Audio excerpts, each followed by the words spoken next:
New awakenings for Kyan and Mono and Nabir. In this video, I'm going to be going over the patch notes for King God Castle 4.4.0 and Kyan and Mono awakenings are released. This is a short update, but I figured I would go over it, and it's around the time since they released Strive Battlefield. They're trying to stabilize it and things like that. So the updates are kind of like a little bit smaller, and plus they're probably getting prepared for the next new season. But Kyan's second awakening, Shelter of Blades. We've been waiting for these awakenings for a while, so this one is very interesting, and I will say that Kyan probably has one of the few heroes in the game that actually has two awakening abilities that are pretty good and is conditional to what you need. Very good for strategy. So Shelter of Blades gives him +2 mighty blocks, and in this game, in the current meta, when you see like mighty blocks in things, like especially in kits, it is a very strong. So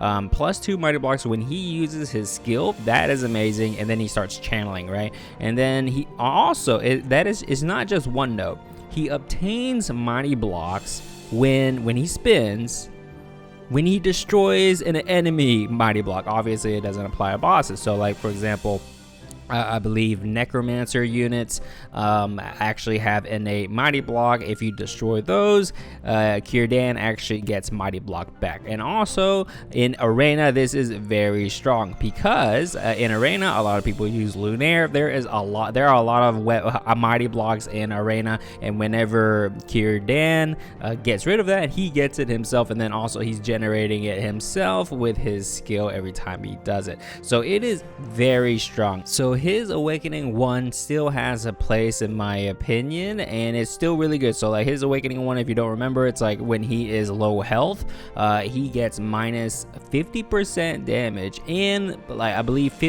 plus 50% spell drain from his skill, I believe, or just spell damage in general, right? So it makes him very hard to kill, and it gives him like that survivability. And with mighty blocks, it's not super OP because he does his skill and has to spin, and he is stuck in that duration, similar to Inwrath. When Inwrath has to do his skill, he has to channel for that 4 seconds, right? You can't stop that 4 seconds, it's not scalable. So Kyan, he has to spin, and when he's finished spinning, then he has to do his skill again to get mighty blocks. So it's not like he can just spam his skill to get like infinite mighty blocks, right? So it is kind of balanced, and it's like there is a condition where you would want to do the first awakening, then there's like another condition where you want to use the second one, this one, right? But having said that, I believe this new awakening will be the general go-to when using Kyan, just because he gets 2 mighty blocks at the beginning. So even in Invasion, for example, mighty blocks is freaking OP in Invasion. So, and usually the floors and everything dies when Kyan does his skill, right? He rarely he stops using his skill and then does it again. Very rare that he does the like two rounds of casting, right? So this is really good. So there are situations when you would want to do awakening 1, but the problem is with awakening 1 is that it only applies if Kyan is low health, right?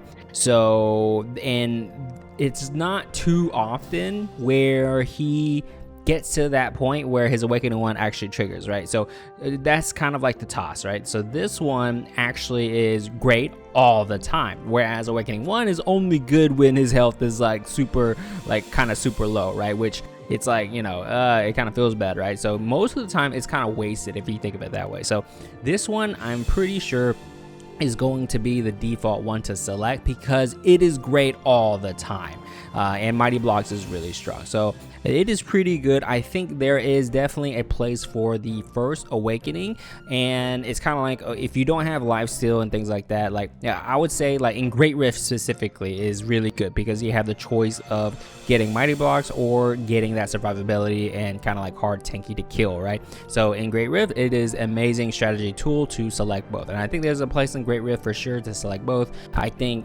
this one, Shelter of Blades, would be the default one.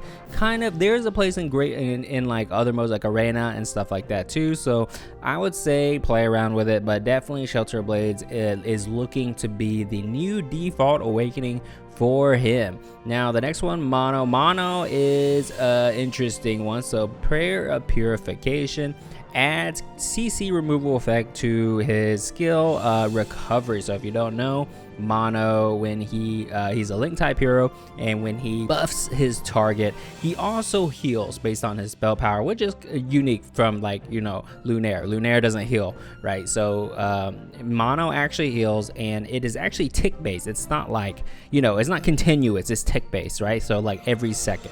And what this awakening does is that for every tick of recovery, so every second, it will apply a CC removal effect if the target is CC'd when that tick happens. So if you see in this demonstration, Leo stuns and then the heal comes through, and then Leo stuns again and then the heal comes through, and then boom, right? So as long as that he is getting healed slash buffed by Mono. Now, the only issue with this is that it actually, you don't get the Awakening 1 effect. So the Awakening 1 effect allows him to insta cast if the target that he's buffing is higher tier than him, but also more importantly, you don't get the buff enhancement of 30%, which is freaking huge for attack. So definitely this first awakening is still probably tried and true, the staple pick to select. This one is very conditional. Like, for example, I can only really see this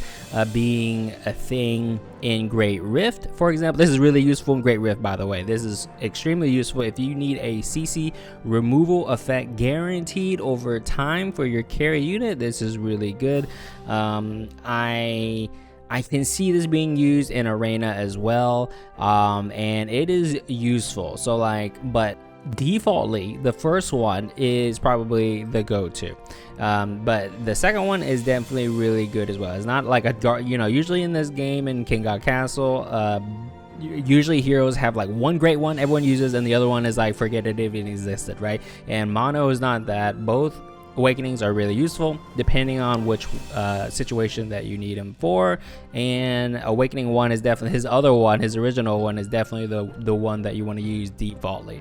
And we have a bunch of bug fixes and striped battlefield stabilization. Yes, there are some interesting ones here, but yep, let me know in the comments below what you thought about the awakening abilities. Which one are you going to be using? As a reminder, I launched my Patreon page recently. I recommend checking it out. You can join as a free member also. I recommend doing that. You have access to the public chat via the app, and you can kind of go around and see if you want to join as a patron. I highly recommend it. If you are at all interested in King God Castle, my updated tier list is already on my Patreon page, as well as a lot of guides, and I've been populating with a lot of content. My updated hero tier list for December will be releasing very soon. As I mentioned, is already up on my Patreon, and as always, thumbs if you liked it, subs if you loved it, and I'll see you in the next one, boys. Later.